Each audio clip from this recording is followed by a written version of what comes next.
Hello दोस्तों, आप सभी को नमस्कार। मैं आशा करता हूँ आप सब अच्छे होंगे और अपनी तैयारी में लगातार लगे हुए होंगे। अब तो और ज़्यादा आपको सीरियस होने की ज़रूरत है क्योंकि अग्निवीर की वैकेंसी आ गई हैं। आज से ऑनलाइन भी बच्चों ने स्टार्ट कर दिए होंगे, तो इसलिए ये जो प्रैक्टिस सेट हम लगवाते हैं वो और ज़्यादा इम्पोर्टेंट हो जाता है और और ज़्यादा खास हो जाता है, क्योंकि जिस चीज़ का हम प्रैक्टिस सेट लगा रहे हैं और उसी की वैकेंसी आई हुई हों। चूँकि इस बार वैकेंसी भी बहुत हैं, लगभग अप्रोक्स 1 लाख वैकेंसी है और कुछ वैकेंसी ऐसी हैं जिनमें हाइट 169 से भी कम मांगी है, यानी कि 162 वाले बच्चे भी उसमें फॉर्म फिल कर सकते हैं। बाकी जो भी बच्चों अग्निवीर की तैयारी करते हैं वो जाकर, मैं तो ये कहूँगा कि सारे ही बच्चे जो फ्रेशर बच्चे भी हैं वो अग्निवीर में भी फॉर्म डालें, क्योंकि जब किसी का नंबर, भले ही फिजिकल ना दें आप, लेकिन जब किसी का नंबर आता है तो वहाँ से बहुत सारा मोटिवेशन मिलता है और हमें आगे तैयारी करने की इच्छा और हमारा मोटिवेशन भी बन जाता है।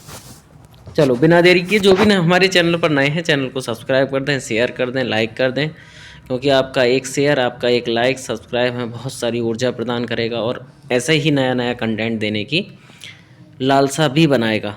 आज के वो क्वेश्चन हैं जो पीछे पूछे गए हैं पिछले सत्र में। तो आज का जो पहला क्वेश्चन है, भारतीय राष्ट्रीय कांग्रेस के प्रथम अध्यक्ष कौन थे? भारतीय राष्ट्रीय कांग्रेस की स्थापना 1885 में हुई थी और जब ही पहले अध्यक्ष बनाए गए थे। तो पहले अध्यक्ष कौन थे? पहले अध्यक्ष कौन थे? व्योमेश चंद्र बनर्जी। कौन थे बेटा? व्योमेश चंद्र बनर्जी। व्योमेश चंद्र बनर्जी थे पहले अध्यक्ष।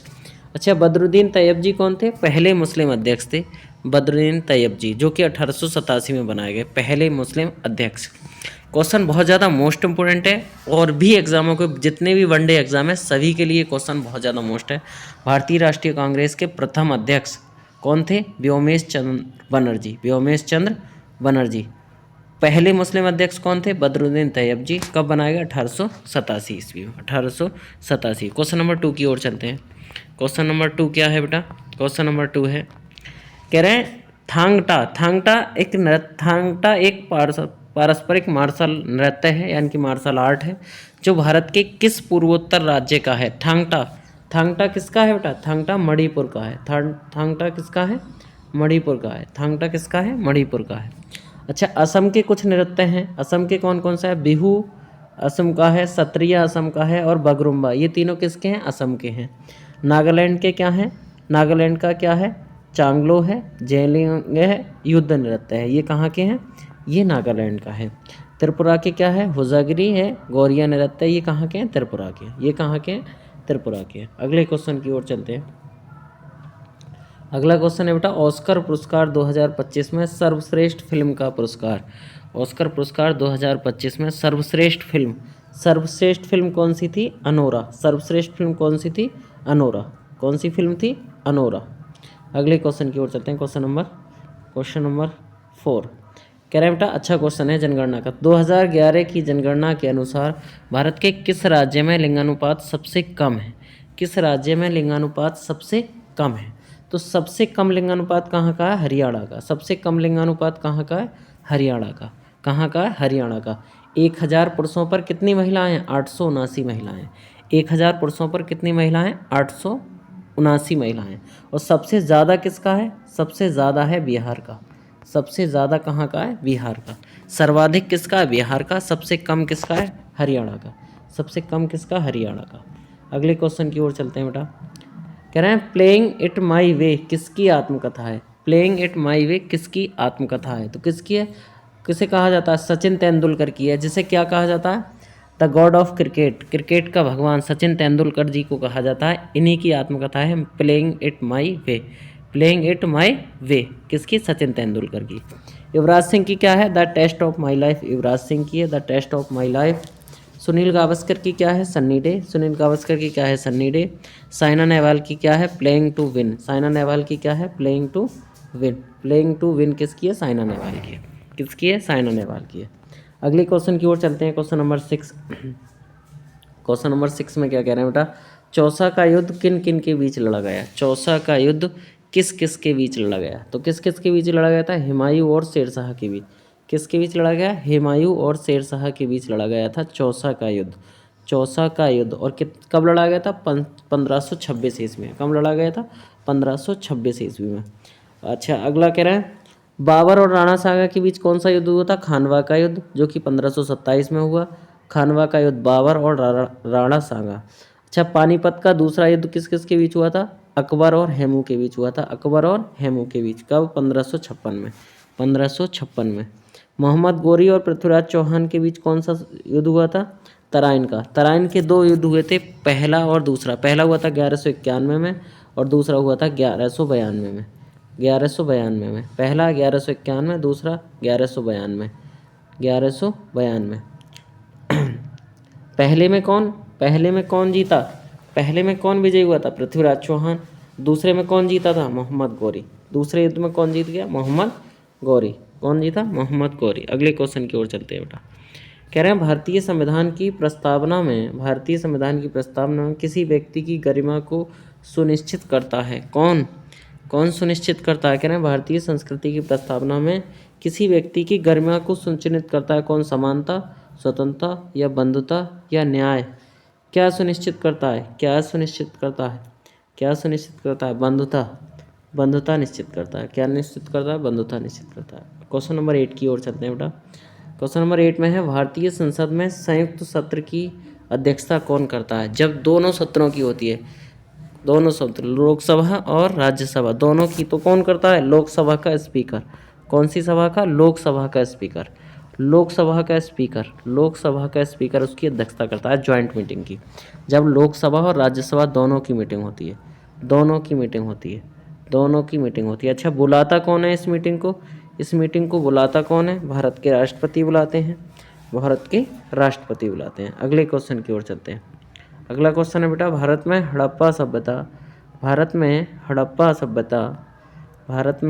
हड़प्पा सभ्यता की सबसे बड़ी साइट कौन सी है? कौन सी है बेटा? राखीगढ़ी है। कौन सी है? राखीगढ़ी है। कहाँ है? जो कि हरियाणा के अंदर है। कालीबंगन कहाँ है? कालीबंगन राजस्थान में है। और लोथल कहाँ है? गुजरात के अंदर है। आलमगीरपुर कहाँ है? उत्तर प्रदेश के अंदर है। अगले क्वेश्चन की ओर चलते हैं बेटा। कहना, the race of my life प्रसिद्ध एथलीट की आत्मकथा किसकी है? The race of my life किसकी आत्मकथा है? क्वेश्चन इस तरीके से भी पूछा सकता है। तो किसकी है बेटा? मिल्खा सिंह की है। किसकी है? मिल्खा सिंह की है। The test of my life किसकी है? युवराज सिंह की। The test of my life किसकी है? युवराज सिंह की। एज अगेंस्ट एड्स किसकी है? सानिया मिर्जा की है। क्रिकेट माई स्टाइल किसकी है? कपिल देव की। क्रिकेट माई स्टाइल आत्मकथा किसकी है? कपिल देव की। अगले क्वेश्चन की ओर चलते हैं बेटा। अगला क्वेश्चन है, अकबर के शासनकाल के दौरान राजस्व मंत्री कौन था? जब अकबर का शासनकाल था तब राजस्व मंत्री कौन था? तब कौन था? टोडरमल। कौन था मंत्री? टोडरमल। राजस्व यानी कि जो धन का जो देखरेख करता था, जो रखवाला था, वो कौन था? टोडरमल। अच्छा, अबुल फजल के लेखक कौन थे? अबुल फजल किसकी है? अकबरनामा। अबुल फजल ने क्या लिखा था? अकबरनामा लिखा था। किसने लिखा था? अकबरनामा। तानसेन कौन थे? संगीतज्ञ थे वहाँ के। तानसेन कौन था? संगीतज्ञ यानी कि संगीत करने वाला। अगला क्वेश्चन है बेटा, भारतीय संविधान में कितनी अनुसूचियाँ हैं? कितनी हैं इस समय? 12 अनुसूचियाँ हैं। कितनी अनुसूचियाँ हैं? 12 अनुसूचियाँ हैं। कितनी हैं? 12 अनुसूचियाँ हैं। और 12वीं अनुसूची में क्या है? 12वीं अनुसूची में है नगर पालिका। अच्छा, 2 सूचियाँ बाद में जोड़ी गई थी, 11वीं और 12वीं। 11वीं जोड़ी गई थी 73वां संविधान संशोधन के तहत 1992 में, और 12वीं जोड़ी गई थी 74वें संविधान संशोधन 1992। ये दोनों संशोधन 1992 में ही हुए थे। 73 में के तहत 11वीं अनुसूची जोड़ी गई और 74वें संविधान संशोधन के तहत 12वीं। तो 11वीं में है ग्रामीण से संबंधित, 11वीं नंबर है ग्रामीण से संबंधित, और 12वीं है नगर पालिका से संबंधित। 12वीं अनुसूची में किसका है विवरण? नगर पालिका का। मूल संविधान में कितनी थी? मूल संविधान में 8 अनुसूचियाँ थी। मूल संविधान में कितनी अनुसूचियाँ थी बेटा? मूल संविधान में 8 अनुसूचियाँ थी। अब बढ़ करके कितनी हो गई हैं? अब बढ़ करके 12 हो गई हैं। 12 अनुसूचियाँ हो गई हैं। अगले क्वेश्चन की ओर चलते हैं। अगले क्वेश्चन की ओर चलते हैं बेटा। अगला क्वेश्चन है, भारतीय संविधान का कौन सा अनुच्छेद कहता है कि धन विधेयक राज्यसभा में पेश नहीं किया जा सकता। किसी संविधान में नियम बनाए गए हैं तो कह रहे हैं भारतीय संविधान का कौन सा अनुच्छेद कहता है कि धन विधेयक राज्यसभा में पेश नहीं किया जाए, क्योंकि धन विधेयक लोकसभा में पेश किए जाते हैं। तो ये कौन सा कहता है? आर्टिकल 109। आर्टिकल 109 के तहत धन विधेयकों को केवल कहाँ पारित किया जाता है? लोकसभा के अंदर, राज्यसभा में नहीं किया जा सकता, राज्यसभा में नहीं किया जा सकता। अगले क्वेश्चन की ओर चलते हैं बेटा। अगला क्वेश्चन है सिम्बैक्स। सिम्बैक्स एक युद्ध अभ्यास होता है। सिम्बैक्स सैन्य अभ्यास किन दो देशों की रक्षा बलों के बीच होता है? सिम्बैक्स सिम्बैक्स सा से, एस से सिंगापुर और बी से क्या? भारत। सिम्बैक्स है, यहीं से पता चला है। सिम्बैक्स भारत और सिंगापुर के बीच। किसके बीच? भारत और सिंगापुर के बीच। समुद्र शक्ति किसके बीच है? समुद्र शक्ति है भारत और इंडोनेशिया के बीच। भारत और श्रीलंका के बीच कौन सा है? सिलिनेक्स। सिलिनेक्स किसका है? श्रीलंका और भारत के बीच। भारत और जापान के बीच कौन सा है? जिम्बैक्स। जे से जापान और भारत, जापान और भारत के बीच कौन सा है? जिम्बैक्स।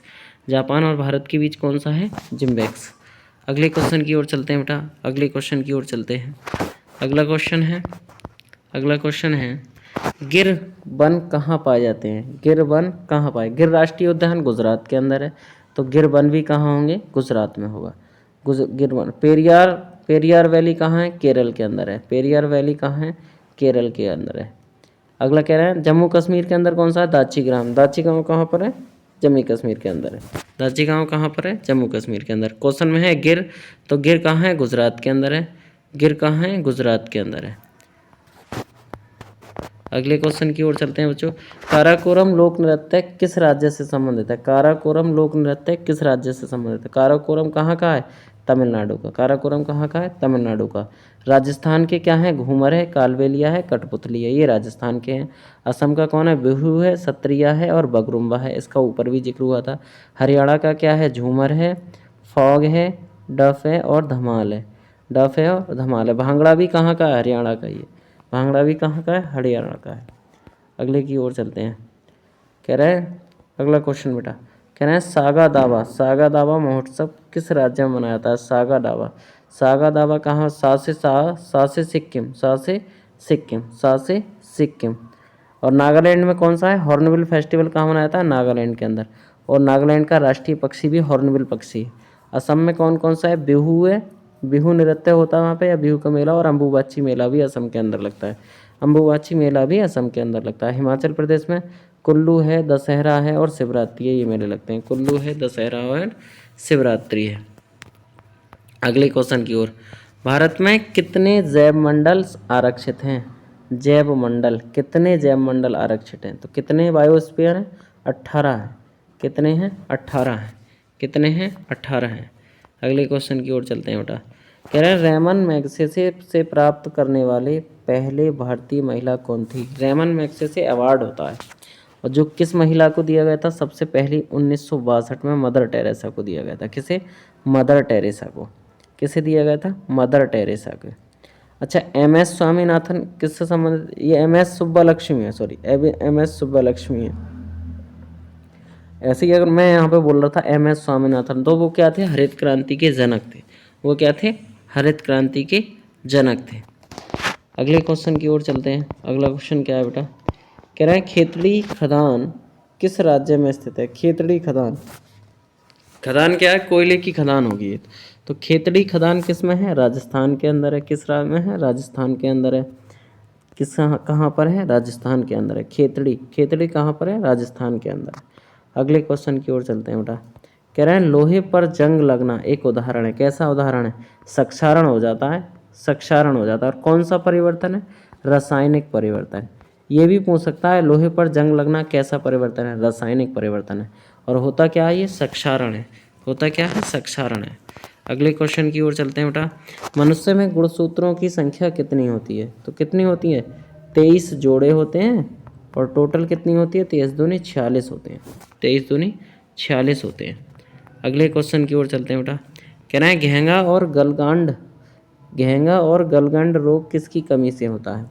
घेंगा और गलगंड रोग होता है बेटा आयोडीन की कमी से। आयोडीन की कमी से।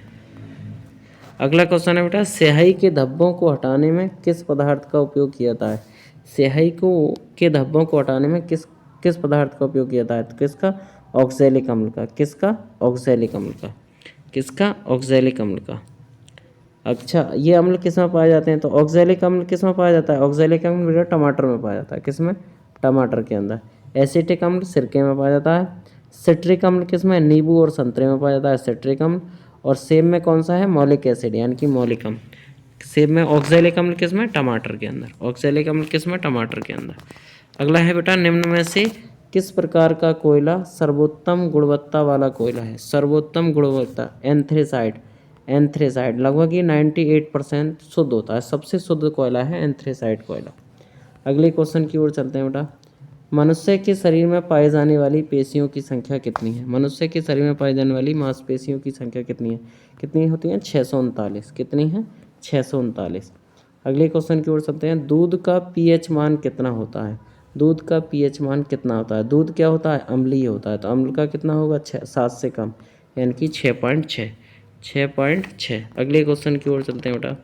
कह रहे हैं कार्बन की संयुक्ता कितनी होती है? कार्बन की संयुक्ता कितनी होती है? तो कार्बन की संयुक्ता कितनी है? 4।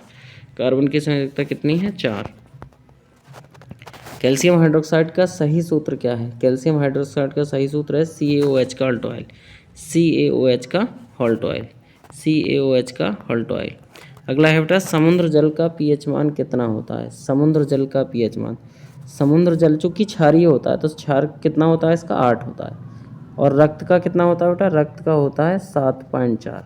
रक्त का पीएच मान कितना होता है? रक्त का 7.4।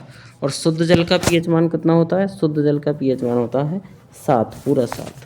अगले क्वेश्चन की ओर चलते हैं। अगले क्वेश्चन की ओर कह रहे हैं बेटा, डायनामाइट का आविष्कार किसने किया था? डायनामाइट का आविष्कार अल्फ्रेड नोबेल ने किया था। किसने? अल्फ्रेड नोबेल ने किया था। किसने किया था? अल्फ्रेड नोबेल ने। और कब किया था? 1867 में किया था। कब किया था? 1867 में किया था। 1867 में किया था। 1867 में किया था। अगले क्वेश्चन की ओर चलते हैं बेटा। अगला क्वेश्चन कह रहा है बेटा, अगला क्वेश्चन कह रहा है पौधों में जाइलम किसके लिए जिम्मेदार होता है? जाइलम, जा से जाइलम, जा से जल, तो जल का परिवहन होता है। और अगर भोजन के परिवहन की बात करें तो वो होता है फ्लोएम। अगले क्वेश्चन कह रहा है मानव बाल और नाखूनों में पाए जाने वाले प्रोटीन को किस नाम से जाना जाता है? मतलब कौन सी प्रोटीन होती है नाखूनों और बालों में पाई जाती है? तो वो कौन सी होती है बेटा? केराटिन होती है। कौन सी होती है? केराटिन होती है। अगले क्वेश्चन की ओर चला। निम्नलिखित में से कौन स्तनधारी का उदाहरण नहीं है? मतलब इनमें से कौन स्तनधारी नहीं है? तो गाय तो स्तनधारी है, प्लेटिपस स्तनधारी है, डॉल्फिन भी स्तनधारी मछली है। तो पेंगुइन जो है वो क्या है? स्तनधारी नहीं है। पेंगुइन जो है वो क्या है? स्तनधारी नहीं है। अगले क्वेश्चन की ओर चलते हैं बेटा। अगला क्वेश्चन है, मानव रुधिर वर्ग की खोज सर्वप्रथम किस वैज्ञानिक ने की थी? तो किसने की थी? सन 1900 में कार्ल लैंडस्टीनर ने की थी। सन 1900 में कार्ल लैंडस्टीनर ने की थी। किसने कहा था? कार्ल लैंडस्टीनर ने। और बेटा ये कब? 1900 में। और ये कितने होते हैं? 4 होते हैं, ए बी ए वी और ओ। ए बी ए वी और ओ 4 प्रकार के होते हैं, 4 वर्गों में विभाजित किया था। अगला है बेटा, अगला है कह रहा है P 36 नंबर क्वेश्चन है, PQRS का औसत 30 है। यदि P और Q का औसत 12 हो तो R और S का औसत बताना है। इन सब का औसत कितना है बेटा? PQR का 30 है। तो अगर मैं इनका योग निकालूंगा तो PQRS कितना हो जाएगा? 30 चौके 120 आ जाएगा। अच्छा, वो कह रहा है P और Q का औसत है 12, तो P और Q का निकालूंगा दोनों का तो 12 दूनी 24 हो जाएगा। तो 24 अगर 120 में से घटाएंगे तो कितने बचे? 96 बचे। अब 96 इन दोनों का योग ही तो है, मुझे औसत निकालना है। तो 96 को 2 से भाग दूंगा तो कितना आ जाएगा? 43 आ जाएगा। तो कितना आ जाएगा बेटा? 48, सॉरी 2 से अगर काटेंगे 96 को कितना आ जाएगा? 48 आ जाएगा। कितना आ जाएगा? 48 आ जाएगा। अगले क्वेश्चन की ओर चलते हैं बेटा। अगला क्वेश्चन है, जब जया साधारण ब्याज पर 8.5% प्रति वर्ष की दर से 14,800 रुपये का निवेश करती है, 6 महीने के बाद अर्जित ब्याज कितना होगा? मतलब 6 महीने, आधे साल का ब्याज निकालना है हमें, आधे साल का ब्याज निकालना है। तो 14,500 मूलधन हो गया, दर कितनी होगी? 8.5%। समय 1/2, आधा 6 महीने का कितना होगा? आधा साल होगा ना, 6 महीने का कितना होगा? आधा साल होगा। 1/2 और गुणा 100। बेटा इस वाले पॉइंट से 0 बढ़ा लिया, नीचे हो गए 10। दो जीरो से दो जीरो काट दिए, फिर 2 से 5 से काट दिए, 5 दूनी 10, 5 से ही काट दिए 17 बार, 2 से इसे काट दिए कितना 74 बार, तो ये कितना बचा। फिर इस वाले 2 से काट दिया 37 बार, तो ऊपर बचे 37। अब वो कह रहे हैं क्या 6 महीने में अर्जित ब्याज कितना होगा, कितना 37, कितना होगा 37, 37 की मल्टीप्लाई 17 से और करनी है, इस वाले 37 की मल्टीप्लाई 17 से करेंगे तो कितना आ जाएगा बेटा, कितना देखो इकाई इकाई अंक गुणा करेंगे, 7 सत्ते 49 आना चाहिए, 7 सत्ते 49 आएगा अगर मैं गुणा करूँगा तो। लास्ट में डिजिट एक ही है 9, जिसके लास्ट में 9 है डिजिट कितने हैं, एक ही है, कितनी है, एक ही है। अगले क्वेश्चन की ओर चलते हैं। कह रहे हैं 15 और 25 का लघुत्तम समापवर्तक कितना होगा, लासा निकालना है मुझे 15 और 25 का। तो पहले 3 से काट दिए 3 पंजे 15, 3 से 25 कटेंगे नहीं, फिर 5 से 5 ही करना 5, 5 पंजे 25, फिर 5 से काट दिए 5 ही करना 5, तो कितना आज 5 पंजे 25 दिया, 75 is the correct answer, 75 is the correct answer. अगला क्वेश्चन है बेटा, कह रहे हैं एम अकेले एक कार्य को 50 दिनों में पूरा कर सकता है, एन अकेले उसी कार्य को 100 दिनों में कर सकता है। यदि वे दोनों एक साथ कार्य करते हैं तो 25 दिनों में कुल कार्य का कितना प्रतिशत भाग पूरा हो जाएगा, कुल कार्य का कितना प्रतिशत भाग पूरा हो जाएगा। तो देखो पहले टोटल 100 काम मान लेते हैं, 100 काम मैंने मान लेते हैं, तो एम 50 दिन में कर देता है, एन कितने दिन में करता है, सॉरी यहाँ से देखते हैं, एम एक काम को 50 दिन में करता है, एन कितने दिन में 100 करता है, तो 50 और 100 का एलसीएम हो गया 100, 50 दूनी 100, एम की क्षमता हो गई 2, 100 ही करना 100, एन की हो गई 1। अब वो कह रहे हैं कितने दिन, कह रहे हैं यदि वे दोनों एक साथ काटते हैं तो 25 दिनों में, 25 दिन का, इन दोनों का कितने दिन का काम, एक दिन का काम, 2 दिन का काम अगर मैं निकालूंगा तो कितना आएगा बेटा, तो कितना आएगा 3 काम आएगा, एम प्लस एन दोनों का एक दिन का काम कितना आएगा 3 आएगा। वो 25 दिन में कितना काम कर देंगे, 25 दिया 75 काम कर देंगे, 100 में से 100 था टोटल, तो 100 में से 75 काम तो हो गया, तो कितना काम, कहना है कुल कार्य का कितना प्रतिशत भाग पूरा हो जाएगा, तो 75 काम हो गया, वो काम था पूरा 100, और परसेंटेज निकालेंगे तो 100 से गुणा करेंगे, 100 से 100 कट जाएगा, कितने 75% काम हो जाएगा पूरा, कितना काम पूरा हो जाएगा बेटा 75% काम हो जाएगा। अगले क्वेश्चन की ओर चलते हैं। कह रहे हैं 2 मिक्सर और एक टीवी का मूल्य 700 रुपये है, 2 मिक्सर और एक टीवी का मूल्य, यानी कि मिक्सी होती है, जबकि 2 टीवी और एक मिक्सर का मूल्य 980 रुपये है, तो एक टीवी का मूल्य बताना है बेटा। ये 2 तरीके से हो जाएगा सवाल, देखो इसमें क्या है, 2 मिक्सर और एक टीवी 700, एक मिक्सर 2 टीवी 900, तो हम किसी भी तरीके से गुणांक बराबर कर लेते हैं, क्या कर लेते हैं, गुणांक बराबर कर लेंगे, 2 और 1 3 मिक्सर हो गए, और कितना, और 3 टीवी हो गए, तो इन दोनों को जोड़ेंगे 9 7 16 150, दोनों को जोड़ लिया मैंने, यहाँ से 3 कॉमन निकाल लिए, तो 3 से ही कट गए, कितनी बार 3 पंजे 15, बचा कितना 1 3 6 18, 5 56 बार कट गया बेटा, 56 बार कट गया, 56 560 बार, एक जीरो और लगेगा यहाँ पे। तो फिर ये 3 काट दिए, 3 से 3 हमने इधर भाग में भेज दिया, 3 से न काटा, 3 ये कट गया, तो ये कितना, एक मिक्सर और एक टीवी का मूल्य कितना आ गया 560 आ गया। तो कह रहे हैं एक टीवी का मूल्य कितना होगा, एक टीवी का मूल्य कितना होगा,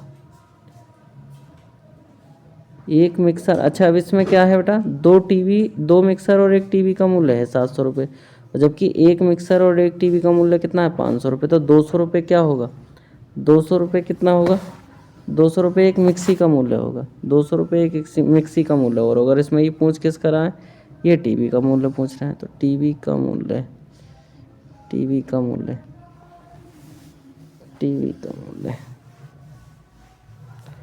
नीचे कहा एक मिक्सर और 2 टीवी का मूल्य है 940, चलो इस तरीके से निकाल दो, 940 में से अगर 56 घटा देंगे तो 420 बचे, 420 ही बचे, दूसरी वाली समीकरण से उठा लिया हमने, एक मिक्स और 2 टीवी पूछ रहे हैं, तो यहाँ से एक मिक्स और एक टीवी का मान रख दिया 560, 560 दूर जाकर घटाएंगे तो 420 ही बचेगा, कितना बचेगा बेटा 420 ही बचेगा। या ऐसे अगर मैं तुम्हें इस तरीके से करना चाहूँ तो कर लो, अगर हम इस तरीके से भी करना चाहें सवाल तो ये हो जाएगा। देखो मैं एक दूसरा तरीका भी बताता हूँ, मैं एक दूसरा तरीका भी बताता हूँ आप लोगों को।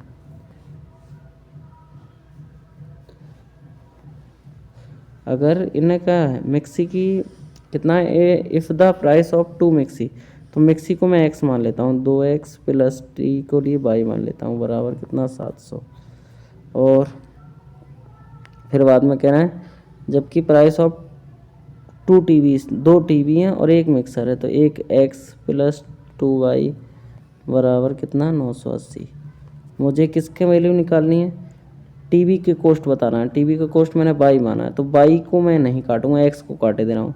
तो मैंने इसमें 2 से गुणा कर दी, 2 से गुणा कर दी और 2 से गुणा करके घटा दिया। ये क्या कर दिया, घटा दिया। तो ये तो कट जाएंगे, ये हो जाएंगे 2 दूनी 4 बाई में से 1 बाई जाएगा तो कितना बचेगा, 4 बाई में से 1 बाई जाएगा तो माइनस के 3 बाई बचेगा।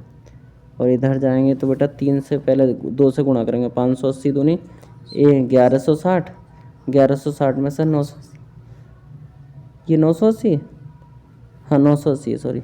जब 200 इसमें 2 से गुणा करेंगे 980 की, तो ये कितना जाएगा बेटा 1800, ये बैठेगा 1960, 1960 में से 700 जाएंगे तो कितने बचेंगे, 1960 में से 700 जाएंगे तो 1260 बचेगा, 1260, वो भी माइनस में। फिर 3 से भाग देंगे तो 3 चौक 12 और 3 दूनी 6, 420 ही आएगा, तब 420 ही आएगा, तब 420 ही आएगा। तो चाहे आप इस तरीके से कर लो, वहाँ तो मैंने सॉर्ट किया था। चूँकि ये मैंने कर बेटा आप लोगों को पहले से इसलिए रखा है क्योंकि कम टाइम में आराम से प्रैक्टिस सेट आपका लग जाएगा। जब मैं आपको डायरेक्ट करूँगा तो हर सवाल में इतना देर लगेगी।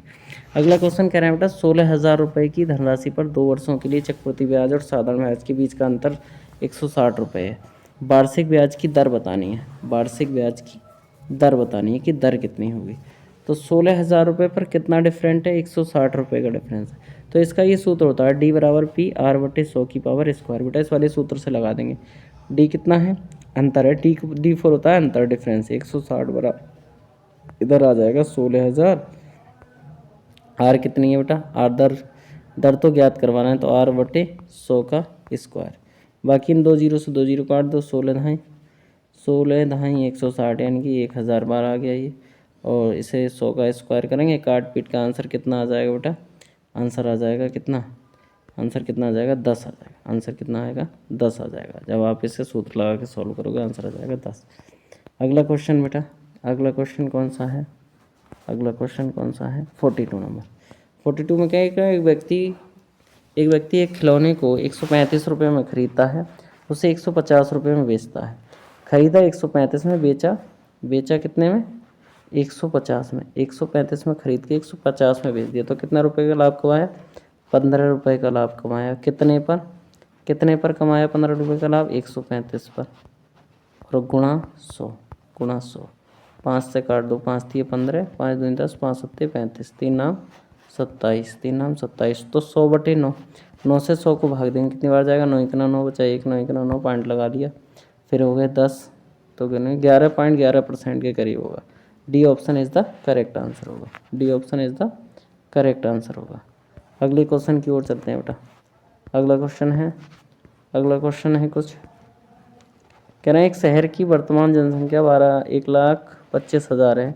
यदि जनसंख्या 2% प्रति वर्ष की दर से बढ़ती है तो 3 वर्ष बाद शहर की जनसंख्या कितनी होगी, 3 वर्ष बाद शहर की जनसंख्या कितनी होगी, 3 वर्ष बाद। तो बेटा क्या करेंगे, इसमें CI लगाना होता है, हमें CI लगाना होता है, कंपाउंड इंटरेस्ट का सूत्र लगाना होता है। तो ये कितना लगा दिया इन्होंने, कर दिया P1 + R/100 की घात T, या लगा दो या N लगा दो। इन्हें सॉल्व करोगे आप, 1,25,000 आगे रखोगे, 1 प्लस रेट कितनी बढ़ रही है, 2/100 की घात 3। इन्हें कैलकुलेट करोगे तो आंसर आएगा कितना, 51 × 51। लास्ट में डिजिट 1 होगी, लास्ट की डिजिट, क्योंकि 51 × 51 × 51, लास्ट की डिजिट में 1 आएगा, एक ही करना, एक तो एक ही ऑप्शन में 1 आ रहा है बेटा, एक ही ऑप्शन में 1 आ रहा है, तो फिर आप सीधे टिक कर दोगे, एक ही ऑप्शन में 1 आ रहा है। किस में आ रहा है, A नंबर ऑप्शन में। अगला कह रहे हैं बेटा 37 और 55 का कितना प्रतिशत है, 37,55 यानी कि 37/55 का कितना प्रतिशत है। तो निकाल देंगे बेटा, 37/55 × 100, 37/55 × 100 आप गुणा करेंगे, आ जाएगा आपका आंसर आपके हाथ में आ जाएगा, कैलकुलेट करेंगे तब। अगला कह रहे हैं बेटा, एक किसान के पास 10 तोते और 40 घोड़े हैं, यदि जानवर पैरों की औसत संख्या कितनी होगी। 10 घोड़े, 10 तोते और 40 घोड़े हैं, तो इनकी क्या बतानी है मुझे, प्रति जानवर पैरों की औसत संख्या कितनी, औसत बताना है। बेटा 10 तोते हैं तो तोतियों के कितने पैर होंगे, 20 पैर होंगे। 40 घोड़े हैं तो पैर कितने होंगे, 160 होंगे, क्योंकि घोड़े के 4 पैर होते हैं, 4 × 16 160 पैर होंगे। टोटल कितने हो गए, टोटल जोड़ेंगे बेटा 180 हो जाएंगे। इधर संख्या कितनी हो जाएगी, 50 हो जाएगी, संख्या 50 हो जाएगी। तो 180/50 करेंगे बेटा, तो कितना, 0 से 0, 5 दिए 15, बचा 3, पॉइंट लगा लिए, 5 × 30, लगभग 3.6 आएगा, लगभग 3.6 आएगा। क्योंकि औसत क्या होता है, कुल पदों का योग बटे कुल पदों की संख्या, कुल पदों का योग बटे कुल पदों की संख्या।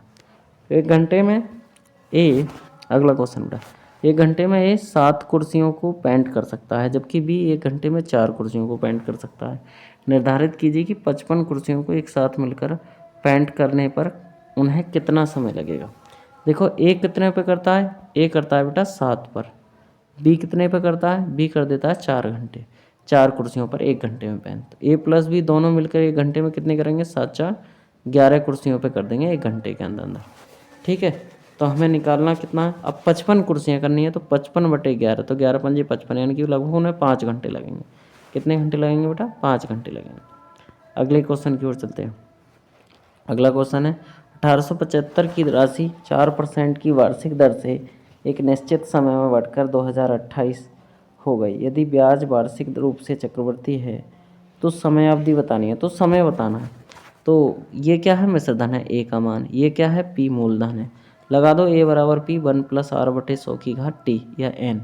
तो ए का मान है 2025, पी का मान 1875, 1+r का मान है 4/100 4 से इन्हें काट दिया बेटा कितनी बार, 4 से नीचे 25 बार कट जाएगा, मैंने 2 बार में कटा है हालांकि। फिर 2 हम 25 क्लासा ले लेंगे तो ये जाएगा 25 और 2 25 और 1 कितना 26/25 और इधर है 2025/1875। काटेंगे ऊपर तो कितनी बार जाएगा, 676 ही आ जाएगा बेटा। कैलकुलेट करके कितना आ जाएगा, 676 ये 6 से काटेंगे, 6 से काटेंगे तो कितनी बार जाएगा, 6 से काटेंगे तो 3 से काटा है बेटा ऊपर, 3 छंग 18 बचे 2, 3 सत्ते 21 बचे कितने 1, 3 छंग 18, हाँ 3 से काटा है, 3 से ऊपर काटा है, 3 से नीचे काटा है, वो होगा 676/626। बेटा ऊपर होता है 26 का वर्ग, नीचे होता है 25 का वर्ग, तो ऊपर 26 का स्क्वायर बटे 25 का स्क्वायर, तो इसका मतलब कितना आ जाएगा, 2 साल आ जाएगा। कितना आ जाएगा, 2 साल आ जाएगा। अगले क्वेश्चन की ओर चलते हैं बेटा। अगले क्वेश्चन कह रहा है एक वॉशिंग मशीन का अंकित मूल्य 23,500 है, दुकानदार ने इसे 20,915 में बेचा।